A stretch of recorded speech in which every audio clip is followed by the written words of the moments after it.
aprendizaje y otras formas de trabajar, efectivamente. Ahora, yo quiero centrar prácticamente ya esta plática en el manejo de incidentes críticos para la formación de los docentes. ¿Por qué en esta situación de incidentes críticos? Porque si bien es cierto que se nos exigen a todos los docentes una serie de competencias que tenemos que manejar y todos los listados que se nos presentan, los organismos internacionales y todos los teóricos, ¿verdad?, nos presentan todas las competencias. Tenemos a Zabalza, tenemos a Perrenot, tenemos a Zavala y tenemos, bueno, a todos, mexicanos, extranjeros, franceses, alemanes, en fin. Sin embargo, cuando uno analiza realmente cuál es el sentido de las competencias y cómo trabajarlas en el aula, nos enfrentamos a una situación concreta. Tenemos que reflexionar sobre lo que enseñamos, cómo enseñamos y para qué enseñamos. Por más que se nos diga que hay una competencia didáctica, una competencia metodológica o una competencia comunicativa, tendríamos que ver en dónde estamos, con quién nos estamos comunicando, para qué nos estamos comunicando, cuál es el sentido de los contenidos que estamos trabajando y de qué manera los estamos trabajando. Y el gran reto para todos, la evaluación, ¿sí? Cómo se enseña, cómo se aprende y cómo se evalúan las competencias, cuando a veces no tenemos claro qué son las competencias, ¿no? Ahora se dice que competencias reside en el cambio de verbo, ¿sí? Entonces ya no sé decir, el alumno será capaz de elaborar un programa. La competencia es elaborará un programa. Ya trabajamos por competencias. Realmente es un gran reto. Tendríamos que pensar qué estamos diciendo, qué estamos haciendo, ¿no? Entonces, retomando a Perrenot, los grandes desafíos para la práctica docente es la necesidad de reconocer que los saberes siempre se anclan en la acción. Un saber, si bien necesitamos recuperar esta formación teórica, porque sin esta formación teórica sólida no podemos trabajar, se tiene que reconocer. Pero necesitamos también pensar en estos procesos en los que tenemos que llevar la teoría a la práctica, que no es mecánico, que no es solamente si ya lo sé, ya lo voy a aplicar. Ojalá así se pudiese hacer, ¿verdad? Porque sería mucho más fácil. Sino estos puentes metodológicos entre esta teoría y cómo llevarlo a la práctica, ese es el gran reto para nosotros los docentes. Cómo trabajar, cómo buscar opciones para que nuestros alumnos trabajen en el aula, para que comprendan, para que se facilite, para que se apropien, para que después ellos puedan explicarlo, para que puedan intervenir en otros ambientes.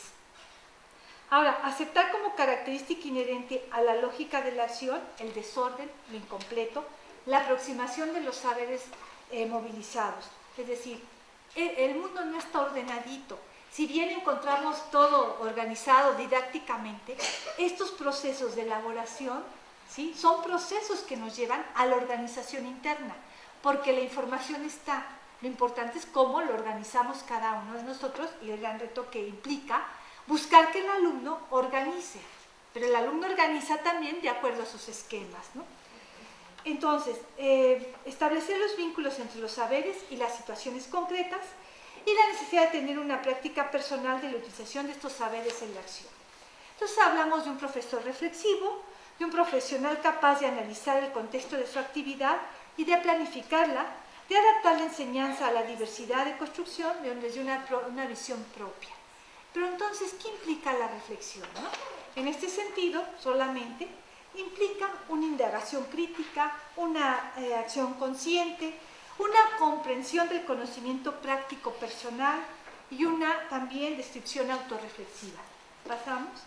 Por lo tanto, necesitamos una serie de mediaciones desde la acción hasta reconstruir esta experiencia. ¿Cómo lo hacemos? ¿Por qué lo hacemos? ¿Para qué lo hacemos? ¿Seguimos? Entonces, y nos llevaría a pensar en un proceso circular y en espiral, en el que los profesores observan, evalúan y revisan su propia práctica. Entonces aquí hay un esquema donde se habla de la reflexión, llevamos a cabo, hacemos una planificación de nuestra actividad docente, procuramos los medios, actuamos, tomamos datos, analizamos y evaluamos. Y todo ello nos lleva a la reflexión. Lo planteo así muy fácil, pero todo esto sabemos que nos implicaría una serie de procesos, ¿sí? Ahora, para la reflexión sobre y para la acción, necesitamos tomar en cuenta 3 elementos: el cognitivo, el uso del conocimiento, la planificación y la toma de decisiones. ¿Cómo recuperamos este conocimiento? ¿Cómo lo organizamos? ¿Cómo tratamos de organizar este conocimiento, estos contenidos para trabajarlos en el aula? Ahora, un aspecto muy crítico en cuanto a nuestras creencias, valores y las implicaciones sociales. Ahora bien, el aspecto que refiere a la narrativa, que tiene que ver con las interpretaciones en un contexto, con un contexto y significado. Es decir, cómo nosotros interpretamos, y en esta interpretación hacemos una narración de los hechos, de lo que hacemos, de cómo lo hacemos y para qué lo hacemos, ¿no? Ahora, para ello, pues siempre se requiere la cooperación del docente, del tutor, del mentor, del profesor y otros profesores. Se requiere un análisis metacognitivo y algunos niveles de reflexión, porque se habla de llevar del novato al experto en este proceso de reflexión, que implica desde una visión, una perspectiva técnica, el recuperar, el reconocer estas habilidades y conocimientos técnicos, la selección y uso de estrategias, porque las utilizamos, cómo las utilizamos, en qué momento, y luego en cuanto al aspecto práctico, el sustento, las consecuencias de estas prácticas que llevamos a cabo, los significados y los fines, y la crítica referida a cuestiones morales, éticas y sociales. Cuando hablamos de ello, es muy importante reconocer que todas nuestras acciones tienen una implicación moral y una implicación ética, ¿sí? Todo aquello que hacemos, ¿sí?, tiene una connotación ética. Entonces, hablamos de una serie de estrategias para la enseñanza reflexiva que nos tendría que llevar a esta reflexión, a este análisis, a esta investigación, incluso cuando se pide este trabajo ya como una estrategia para la formación de los docentes, se requiere también una escritura reflexiva. Por ejemplo, el diario de las educadoras, que tanto se utiliza, podría utilizarse como un medio para reflexionar sobre su práctica y no solamente narrar, ¿sí? Hoy trabajé con los niños, hice esto, hice mi trabajo. A ver, si nosotros lo utilizáramos como un medio de diálogo con las educadoras para reflexionar sobre su práctica, se podría recuperar qué implicó, cómo lo vivieron los niños, cómo lo vivió la educadora, cómo trabajó, en fin, de otra manera. Aquí solamente señalo el esquema de todos estos elementos que podrían constituir, ¿sí?, una serie de criterios que nos lleven a la reflexión, que implica desde, y esto es un elemento básico, desde el profesor tradicional hasta el profesor constructivista, reflexivo y autorreflexivo, que el profesor tiene que conocer la materia que va a enseñar. Si el profesor no domina el contenido, ¿sí?, no podremos trabajar sobre las competencias y sobre la reflexión. Miren, esto parece, ¿verdad?, hasta simpático y hasta parece que no tiene sentido. Pero no tenemos maestros de química y como pasaba en algunas escuelas, no hay maestros de química, pero como los maestros de filosofía no tienen trabajo, pues tú vente a dar clases y ahí te pones a leer y enseñas, ¿no? Se vuelve muy complicado, ¿sí? Yo no dudo de la capacidad de los profesores, porque yo creo que eso no está en duda, sino del manejo de contenidos. No dudo que a la larga aprenda química, pero el gran compromiso es trabajar sobre contenidos que manejamos, ¿no? Y que esto es un gran reto, porque el otro también tiene que ver con cuestiones éticas. ¿Cómo voy a impartir algo que no sé, no que no domino? A lo mejor el dominio lo voy adquiriendo con la práctica, pero mínimamente tengo que manejar el contenido de la asignatura que voy a trabajar.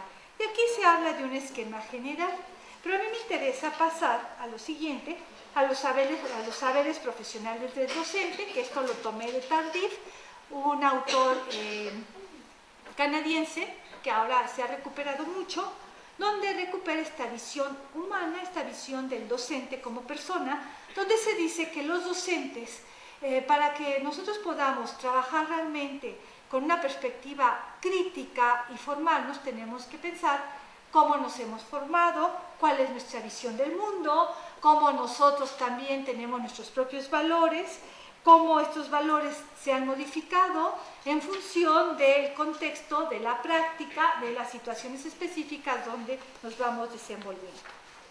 Ahora, una de las estrategias para propiciar la reflexión es la estrategia denominada incidente crítico, que ha sido novedosa para nosotros, ¿sí? Sobre todo porque es una estrategia estructurada en la cual se presentan a los profesores situaciones escritas de la enseñanza, una o varias frases, y se les pide que tomen una decisión en función de la información que se les proporciona. Cuando hablamos de incidentes críticos, hablamos de situaciones conflictivas, y aquí es recuperar, por ejemplo, cuando se está en este proceso de formación de los docentes, que todos estamos en un proceso de formación, o cuando asistimos a los distintos cursos de formación de docentes, ¿sí? Esta sería una estrategia para formarnos colectivamente, en equipo. ¿Qué implicaría, ¿sí? Señalar, a ver, cuáles son las situaciones críticas a las que tú te has enfrentado en la enseñanza de tu asignatura o de un tema específico?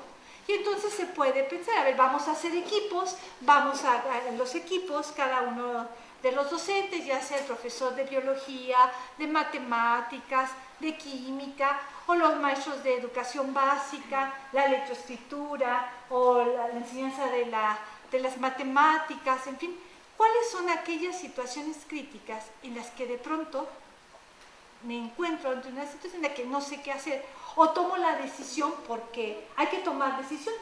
¿Saben ustedes que los docentes somos las personas que más decisiones tomamos durante nuestro trabajo?